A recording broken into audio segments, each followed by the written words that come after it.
Ce midi, au Radio-Journal, le plan d'Ottawa pour la réouverture des frontières est dévoilé aujourd'hui. Et il y a 25 ans, un déluge s'abattait sur le Saguenay-Lac-Saint-Jean. Les images ont fait le tour de la province, et je vous dirais du monde entier, et ont marqué à jamais notre imaginaire.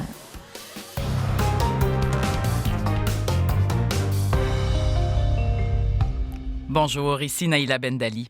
Les Canadiens sauront dans un peu plus d'une heure comment, quand et à qui le gouvernement fédéral va bientôt rouvrir la frontière terrestre avec les États-Unis.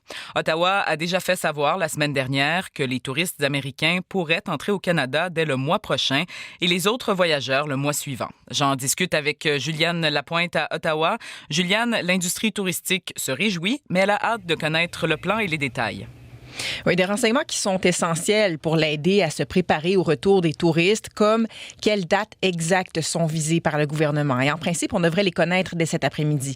Mais aussi tous les détails sur le processus qui sera en place à l'arrivée des voyageurs.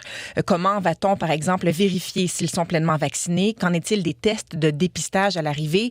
Et est-ce que les règles pour voyager avec des enfants non vaccinés vont être assouplies aussi? Parce qu'au-delà de tout ça, il y a quand même un équilibre à atteindre pour s'assurer que la santé est priorisée, mais sans que le processus soit trop lourd aussi. L'industrie, on sait qu'elle veut que les touristes soient au rendez-vous pour éviter de perdre la saison estivale. Donc, voici la coprésidente de Groupe Germain Hôtel, Christiane Germain. J'ose pas croire qu'elle est foutue, mais c'est sûr que les frontières qui ouvrent dans quelques semaines, on aura perdu le mois de juillet, on aura perdu le mois d'août, en espérant que peut-être que le voyage qui était prévu au mois d'août sera reporté au mois de septembre, au mois d'octobre. Je l'espère. Et Juliane, le gouvernement promet de rester prudent.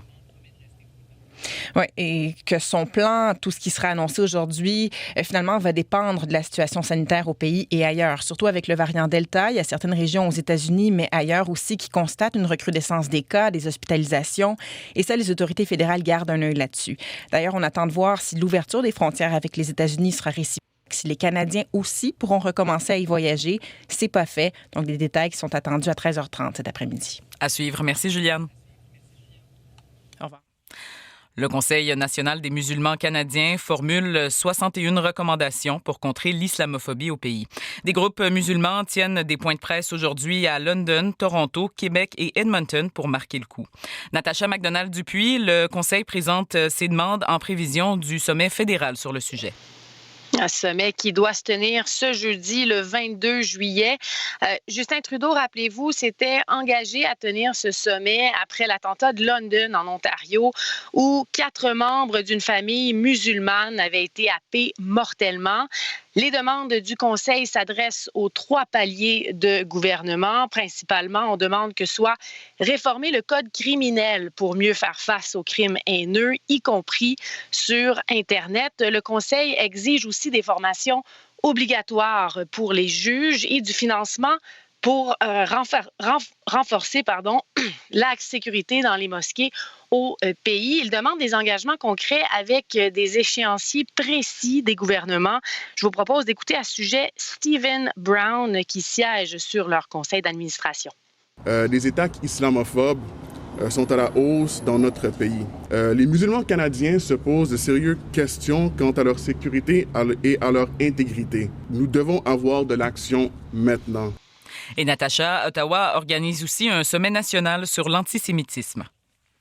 Le Centre consultatif des relations juives et israéliennes avait appelé à ce sommet d'urgence parce qu'il dit constater une montée sans précédent des propos antisémites violents en ligne au Canada. Le sommet national sur l'antisémitisme se tiendra mercredi. Merci beaucoup, Natacha. Au revoir. Les commémorations se multiplient aujourd'hui au Saguenay-Lac-Saint-Jean. Il y a 25 ans, la région était frappée par la pire catastrophe naturelle de son histoire. Lors du déluge de 1996, des pluies diluviennes ont tout emporté sur leur passage, faisant des milliers de sinistrés. Gilles Munger, vous suivez les cérémonies depuis ce matin. Qu'est-ce qui en ressort? Oui, Naïla, écoutez, on rappelle bien sûr l'ampleur de cette catastrophe qui était non pas seulement la plus importante du Saguenay-Lac-Saint-Jean, mais l'une des plus importantes du pays. On parle de plus de 1 milliard de dollars, 10 morts, dont 2 ici du côté de la baie, des enfants qui avaient été emportés par un glissement de terrain dans le sous-sol de leur résidence. 500 résidences disparues. Donc, en gros, ce sont les élus qu'on pense, par exemple, à Pablo Rodriguez, le leader du gouvernement à Ottawa, Geneviève Guilbeault, vice-première ministre du gouvernement du Québec, et la mairesse Josée Néron, qui se sont rendus à la baie, près de la petite Maison-Blanche de Chicoutimi, où je me trouve actuellement, et du côté de Jonquière, pour déposer des gerbes de fleurs en commémoration de l'événement. Je vous fais entendre Sylvain Gaudreault, député de Saguenay, et Julie Dufour, conseillère municipale présidente du conseil d'arrondissement de Jonquière. C'est l'ensemble des infrastructures, c'est les chocs post-traumatiques également qui sont importants à compter. Et tout ça, c'est des milliards de dollars que la société doit assumer en termes de coûts de santé, de reconstruction. J'ai 16 ans en 1996. Mon père travaille dans une station de radio, donc ma mère qui est un peu inquiète, mon père qui est sur le toit de la rue Racine, même s'ils sont évacués, mais qui continue d'émettre les ondes radio et pour les autres médias et pour la population. Les gens se promènent dans la rue, on en prend dans des maisons parce qu'il n'y a plus de motels. Et Gilles, est-ce que le déluge a été utile pour éviter d'autres catastrophes? Toute une série de leçons, disent les élus. En gros, la loi sur les barrages, la réforme de la sécurité civile, encore récemment la mise en place de bureaux de projet sur les risques d'inondation à la suite des inondations à Sainte-Marthe-sur-le-Lac. Gilles Munger, merci beaucoup. Merci. En Allemagne, maintenant, le gouvernement promet d'améliorer son système d'alerte catastrophe, sévèrement critiqué pour sa lenteur après les inondations dévastatrices qui ont frappé le pays.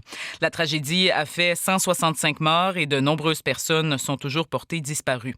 En Belgique, où une journée de deuil national aura lieu demain, les autorités rapportent au moins 31 morts. Les sécuristes sont toujours à la recherche de dizaines de personnes. Les précisions de Pierre Benazet. Le déluge de la semaine dernière a cessé et le niveau des eaux continue de décroître dans les vallées du Rhin, de la Meuse, de la Moselle. Désormais, le nettoyage des décombres bat son plein.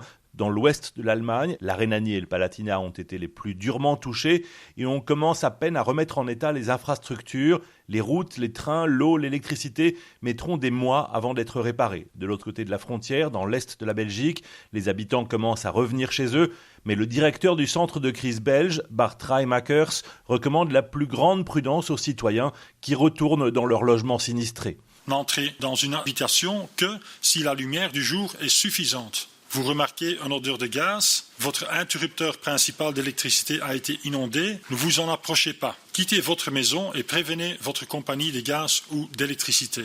Méfiez-vous des affaissements de terrain, des murs et des sols instables, des trous, des morceaux de verre et tout autre déchet dangereux. Les services de secours sont toujours à l'œuvre, car on craint maintenant de découvrir de nouvelles victimes. Rien qu'en Belgique, plus de 160 personnes sont encore portées disparues. Bruxelles, Pierre Benazet pour Radio-Canada.